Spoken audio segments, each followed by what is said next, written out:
کہ فاسق و فاجر کو، ظالم و طاغی کو خلافت رسول کی مسند پہ بٹھا دیا گیا تھا. پھر جبر و تسلط، زور اور تشدد، تلوار اور حکومت کی زور سے مجبور کیا گیا کہ اسے خلیفہ رسول مانو.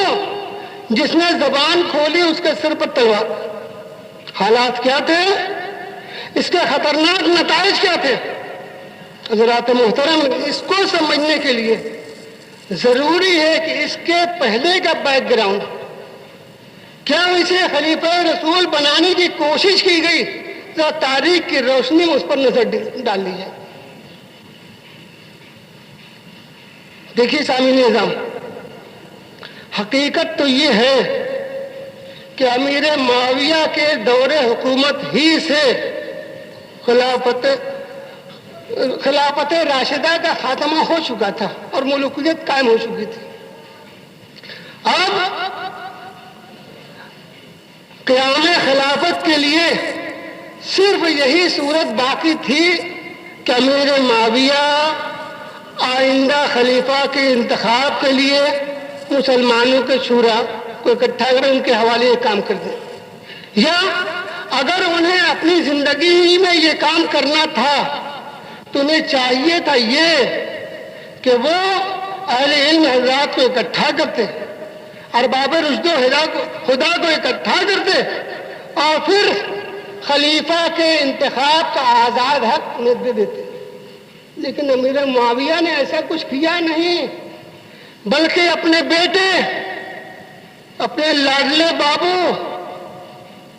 یزید کو اپنا خلیفہ بنا کر ہی رہے، جس سے آئندہ کے لیے بھی قیام خلافت کا کام مشکل ہو گیا.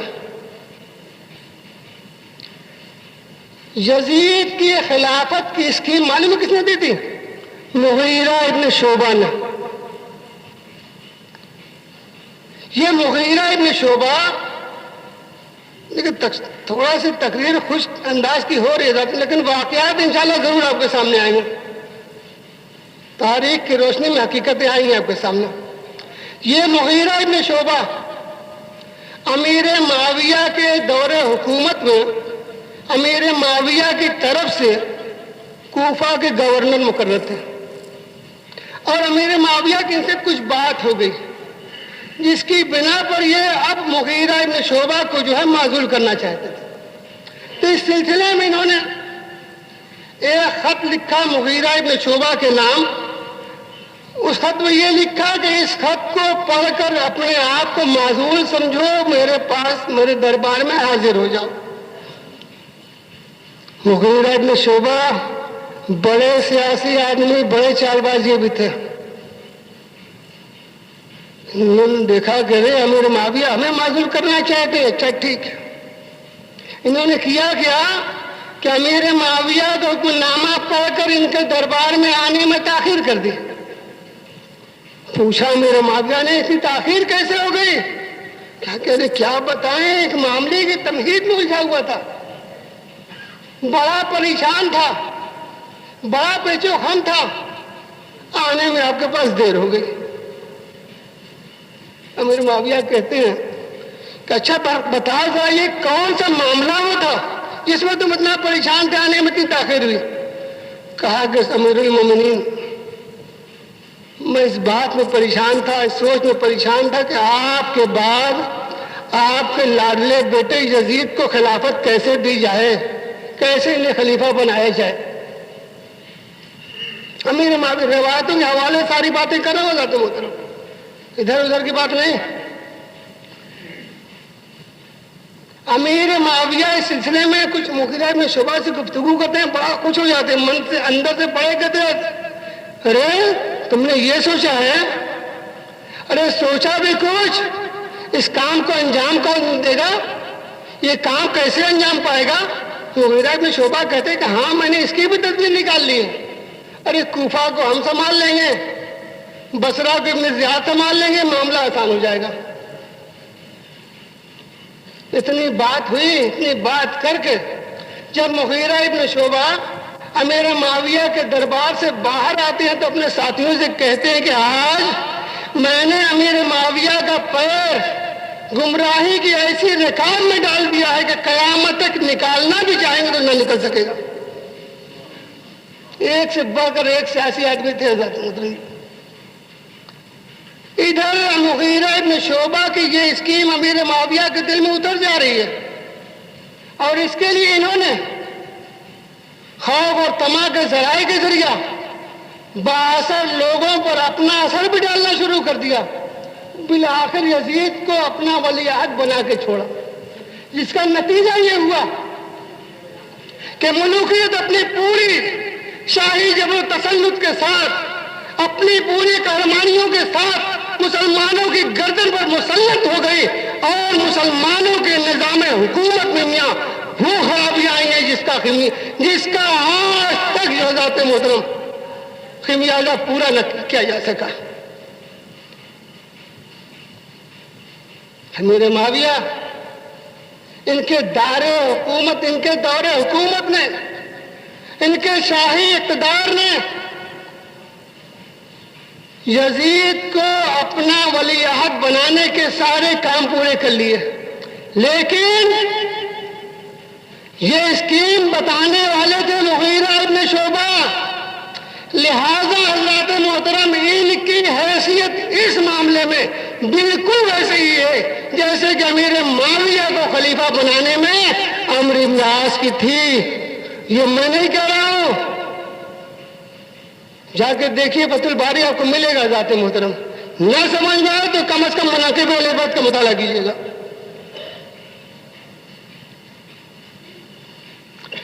ارے یہ دونوں ایسے شخص ہیں ذات محترم،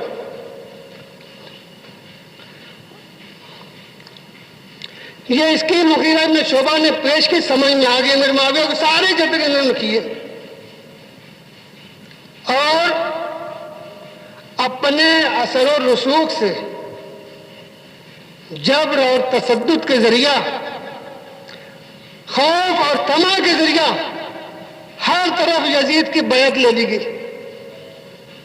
صرف مکہ معظمہ اور مدینہ طیبہ کے افراد یزید جیسے فاسق کی خلافت کے لیے کسی طرح تیار نہ ہوئے کہ باپ کے بعد اس کا بیٹا بادشاہ، خواہ کتنا ہی نکما کتنا ہی مردود، ارے یہ تو کھلی ہوئی شاہ پرستی ہے، اسے مرکز اسلام آسانی سے برداشت نہیں کر سکتا، کیونکہ ان کے دلوں میں یہ ایمانی احساس زندہ تھا کہ ارے امت کے بہترین افراد ابھی موجود ہیں، امام حسین علیہ السلام ابھی موجود ہیں، حضرت عبداللہ ابن زبیر ابھی موجود ہیں، حضرت عبداللہ ابن عمر ابھی موجود ہیں، حضرت عبد الرحمن ابن ابی بکر موجود ہیں، ان کی موجودگی میں یزید جیسے ظالم کو، یزید جیسے فاسق کو خلافت رسول کی مسند پر بیٹھانا، نظام دینی کو یکسر تباہ کرنا کسی طرح تیار نہ ہوا۔ ادھر امیر معاویہ کا فرمان آتا ہے مدینہ کے گورنر کے پاس، ارے میں ان کے جتنے کام تھے سب ایک سے بڑھ کے ایک تھے۔ مدینہ کے گورنر تھے مروان، ارے یہ وہ ہے ذات محترم کہ سیدنا عثمان غنی رضی اللہ عنہ کی دردناک شہادت کے سب سے اہم ذریعہ یہی ہے، جن بنا پر ان کی شہادت ہوئی ہے، سب سے اہم رول اس میں ان کا یہی ہے، پروانی کا ہے۔ انہیں بنایا تھا مدینہ کا حاکم، خط بھیجتے امیر معاویہ کہہ رہے ہیں میرے بیٹے یزید کی بیعت لے لو لوگوں سے۔ مروان کرتا ہے کیا؟ حضرت امام حسین کو، حضرت عبداللہ ابن زبیر کو، حضرت عبداللہ ابن عمر کو، حضرت عبد الرحمن ابن ابی بکر کو بلاتا ہے اور کہتا ہے کہ دیکھو امیر المومنین امیر معاویہ نے اپنے بیٹے یزید کو اپنا ولی عہد بنا دیا ہے، اور مجھے حکم دیا ہے کہ میں آپ لوگوں سے یزید کی بیعت لے لوں۔ اور اس کے بعد ظالم نے یہ بھی کہا کہ یہ ابو بکر و عمر کی سنت ہے۔ فوراً کھڑے ہوتے حضرت عبد الرحمن ابن ابی بکر رضی اللہ تعالیٰ عنہ، کہتے کہ ارے ظالم سن، یہ ابو بکر و عمر کی سنت نہیں ہے، یہ تو قیصر و کسریٰ کی سنت ہے۔ ابو بکر و عمر نے اپنے کسی بیٹی کو یا اپنے خاندان کے کسی افراد کو خلیفہ نہیں بنایا ہے۔ کسی صورت سے مدینہ طیبہ کے افراد یزید کے بیعت کے لیے تیار نہ ہوئے۔ مروان شکایت بھیج دیتا ہے کہ امیر المومنین مدینہ کے لوگ یزید کی بیعت کے لیے تیار نہیں ہیں، اب آپ بھی جو جتن کرنا ہو کیجیے۔ میرے معاویہ کیا کرتے سنا آپ کو؟ 1000 فوجی سوار لے کر مدینہ طیبہ آتے، مدینہ طیبہ والوں کو ڈرانے کے لیے، دھمکانے کے لیے، یزید کی بیعت لینے کے لیے۔ تاریخ کی کتابوں میں ملتا ہے کہ آئے ان 4 بزرگوں سے بڑی تلخ گفتگو کرتے ہیں۔ روایتوں میں یہاں تک ملتا ہے کہ حضرت امام حسین کو، حضرت عبداللہ بن زبیر کو قتل کی دھمکی بھی دے دیتے ہیں۔ روایتوں میں یہاں تک ملتا ہے۔ علامہ ابن اسیر یہاں تک لکھتے ہیں کہ امیر معاویہ جب آئے مدینہ طیبہ، راستے ہی میں امام حسین سے آپ کی ملاقات ہو جاتی ہے تو فرماتے ہیں کہ لا مرحبا ولا اہلا بدنۃ یترکرک دمها واللہ موریکم۔ اے حسین ابن علی سنو، آج تمہارے لیے کوئی مرحبا نہیں ہے، تمہارے لیے کچھ بھی خوشائن نہیں ہے، تم تو ایسے اونٹ ہو جس کا خون بہایا جائے گا، اللہ اس خون کو بہا۔ حضرت امام حسین کہتے ہیں کہ ارے کیا بک رہے ہیں آپ، واللہ میں اس کا مستحق نہیں ہوں، تو جناب کہتے ہیں کہ اس سے بھی بدتر چیز کا مستحق تم ہو۔ سوچو حضرات محترم، امیر معاویہ یہ کس سے گفتگو کر رہے ہیں؟ شہزادہ اسلام سے گفتگو کر رہے ہیں، نبی کے لال سے گفتگو کر رہے ہیں، اس ذات پاک سے گفتگو کر رہے ہیں جو بنجتن پاک کی آخری ذات پاک ہے۔ ایسے اپنے اس امام سے گفتگو کر رہے ہیں جن کی امامت قیامت تک رہنے والی ہے، ان سے ایسی بدتمیزی کی گفتگو کر رہے ہیں جناب امیر معاویہ۔ اور میں سنائیں انہوں نے ان کو کیا، انہوں نے حدیث رسول کی بھی دھجیاں اڑا کر رکھ دی تھی۔ رسول گرامی وقار صلی اللہ علیہ وسلم کا ارشاد پاک تھا، ایک حدیث سنا دے جاتے ہیں آپ کو کہ اللہ حضرت ابراہیم خلیل اللہ نے مکہ کو اپنا حرم بنایا ہے، مدینہ کو میں نے اپنا حرم بنایا ہے۔ پھر دعا کرتے ہیں رسول گرامی وقار صلی اللہ علیہ وسلم، اللہم من اظلم اہل المدینہ واخافہم فاخفوا وعلیہ لعنت اللہ والملائکۃ والناس اجمعین لا یقبل منہ صرف ولا عدل۔ ذات محترم ترجمہ سناتے پھر جلدی سے اور آگے بڑھیں گے۔ رسول پاک صلی اللہ علیہ وسلم دعا فرما رہے کہ پروردگارا، جو شخص مدینہ والوں پر ظلم کرے، ان کو خوف زدہ کرے، تو ان کو ان کے ظلم اور ان کے خوف کی سزا دے۔ پروردگارا، اس پر اللہ کے فرشتوں کی تمام انسانوں کی لعنت بھیج دے۔ پروردگارا، نہ اس کا کوئی فریضہ قبول کرنا، نہ کوئی نفلی عمل۔ اس حدیث پاک کا بھی انہوں نے کوئی احترام نہیں کیا۔ مدینہ طیبہ کے لوگوں نے بیعت نہیں کی۔ حج کا زمانہ آ جاتا ہے، امیر معاویہ اور آگے بڑھتے ہیں، حج کے زمانے میں مکہ معظمہ آتے ہیں، بہت اور مختصر مزاج محترمہ یہاں آتے ہیں آپ۔ اب یہاں بھی یزید کی بیعت پر زور ہے، مگر یہاں ان کی سیاسی چال بدلی ہوئی ہے۔ اب یہاں خوف اور جبر و تشدد نہیں ہے، انعام و اکرام دے کر لوگوں کو ہموار کرنے کی کوشش کر رہے ہیں۔ لیکن مکہ معظمہ والے، ان کا تقویٰ کیسے اس بات کو برداشت کرتا کہ یزید جیسے فاسق کو خلافت رسول کی مسند پر بٹھایا جائے، کسی طرح تیار نہ ہوئے۔ اور حضرات محترم اس سلسلے میں بڑی اہم کڑیاں ہیں، آج موقع نہیں ہے حضرات محترم، انشاءاللہ کسی اور موقع پر سن لیجیے حضرات محترم۔ جب یہ مکہ معظمہ آئے اور جب انہوں نے بیعت کا زور دیا، کسی نے بیعت نہیں مانی، اتنا گر گئے جناب کہ انہوں نے یہاں تک کہہ دیا کہ ارے آپ لوگ صرف ان کو، خلیفہ میرے بیٹے کو کہہ دیجیے زبان سے، بقیہ حکومت کا سارا کام آپ ہی لوگ کریں گے، سب کچھ آپ لوگ دیکھیں گے۔ حکمرانوں کی معزولی ہوگی، حاکموں کی، یا ان کی تقرری ہوگی، یا مال غنیمت کا اکٹھا کرنا ہوگا، ان کو تقسیم کرنا ہوگا، سب آپ لوگ دیکھیں گے، آپ لوگ صرف میرے بیٹے کو ولی عہد بنا دیجیے۔ حضرت عبداللہ ابن زبیر رضی اللہ تعالی عنہ کھڑے ہو کر کہتے ہیں کہ سنو، یا تو آپ رسول پاک صلی اللہ علیہ وسلم کا طریقہ اختیار کیجئے کہ انہوں نے کسی کو اپنا خلیفہ نہیں بنایا، تو آپ بھی کسی کو اپنا خلیفہ مت بنائیے، یا ابو بکر صدیق کا راستہ اختیار کیجئے، انہوں نے اپنے کسی بیٹے کو خلیفہ نہیں بنایا تھا، آپ بھی اپنے بیٹے کو خلیفہ مت بنائیے، یا عمر فاروق کا طریقہ اختیار کیجئے، انہوں نے 6 آدمیوں کو چن لیا تھا اور انہیں فرمایا تھا کہ جو ان میں سے چاہو انہیں اپنا خلیفہ بنا لو، آپ ایسا کر دیں، اس کے علاوہ کوئی بھی آپ کی تیسری چوتھی بات ہمیں برداشت نہیں ہوگی۔ اسی طرح بیعت نہیں کی مکہ والوں نے، تو انہوں نے کیا کیا، مکہ کے مجمع میں تقریر کرتے ہیں یہ،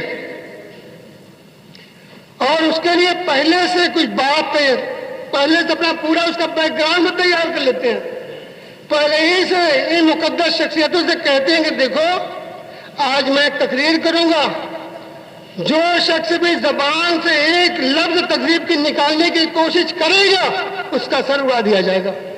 اب تقریر کرنے کھڑے ہوتے ہیں، کہتے ہیں کہ دیکھو بھائی، یہ حضرت امام، یہ حسین ابن علی ہیں، یہ حضرت عبداللہ ابن زبیر ہیں، یہ عبداللہ ابن عمر ہیں، یہ ابو بکر، یہ عبد الرحمن ابن ابی بکر ہیں، یہ مکہ کے سردار ہیں، بڑی منتخب شخصیتیں ان کی ہیں، یہ بڑے چیدہ نفوس ہیں، بغیر ان کے مشورے کے کوئی کام عمل میں آ ہی نہیں سکتا۔ ارے انہوں نے یزید کی بیعت قبول کر لی ہے، آپ لوگ کی بیعت قبول کر لیجیے۔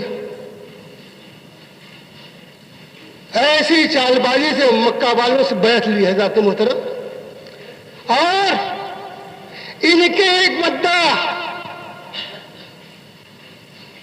مولوی شاہ معین الدین ندوی سیر الصحابہ میں لکھتے ہیں کہ امیر معاویہ نے اپنے بیٹے یزید کو اپنا ولی عہد بنا کر خلافت کے نظام کو ہمیشہ کے لیے ختم کرنے کی کوشش کی ہے۔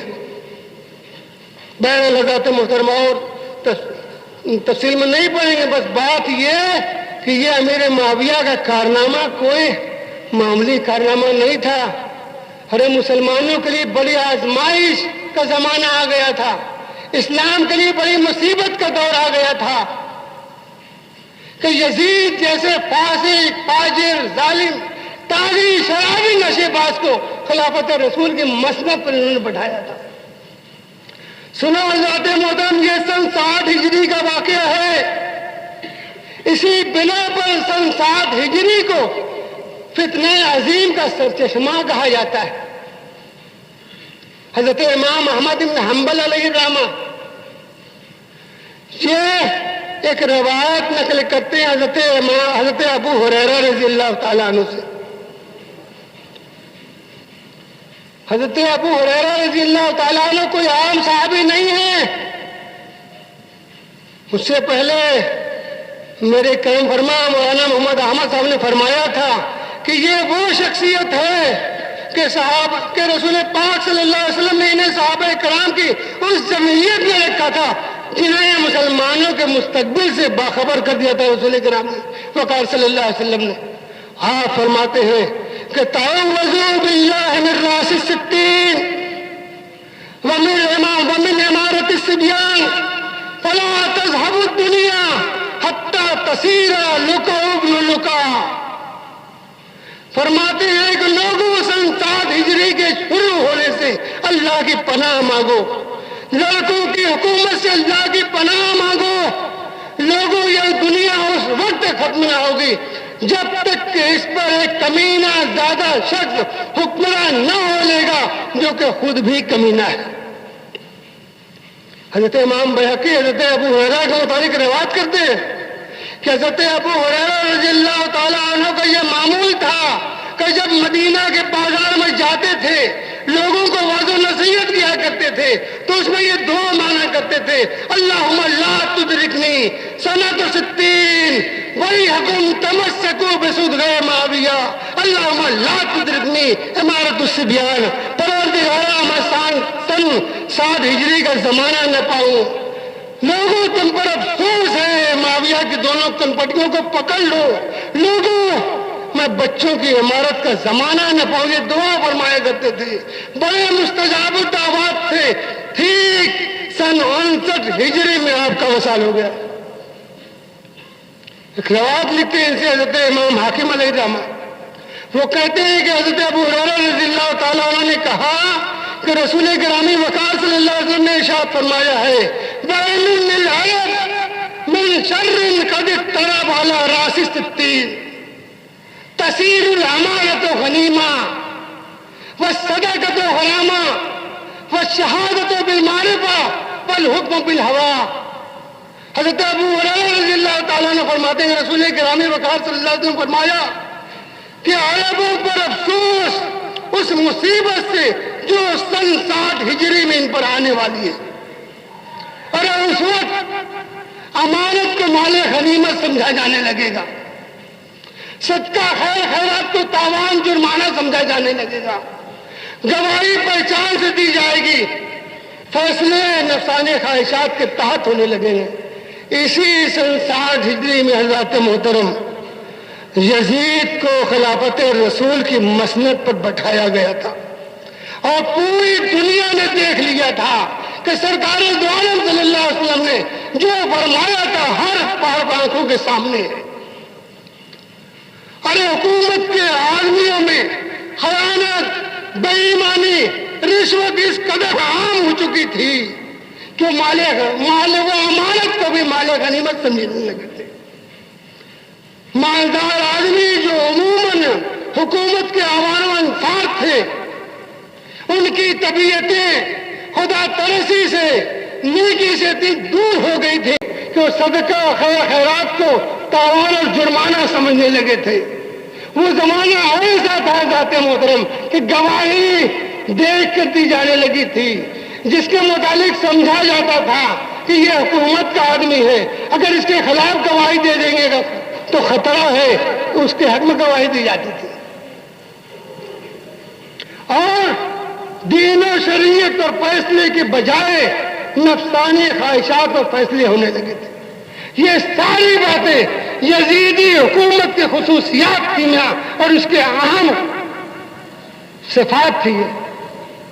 اور یزیدی حکومت نے وہ اسلام کی باتیں جو حکومت سے تعلق رکھتے تھے، اسلام کے ان آئین و دستور کو رسول اکرم صلی اللہ علیہ وسلم کے مقرر کردہ طریقے کو ان ظالموں نے بدل ڈالا تھا۔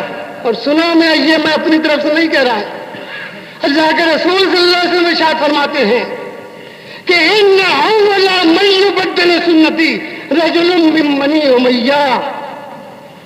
حضرت ابو ذر غفاری رضی اللہ تعالیٰ عنہ سے روایت مروی ہے، وہ فرماتے ہیں کہ سب سے پہلا شخص جو میری سنت کو، میرے طور طریقے کو بدل ڈالے گا وہ بنی امیہ کا ایک شخص ہوگا۔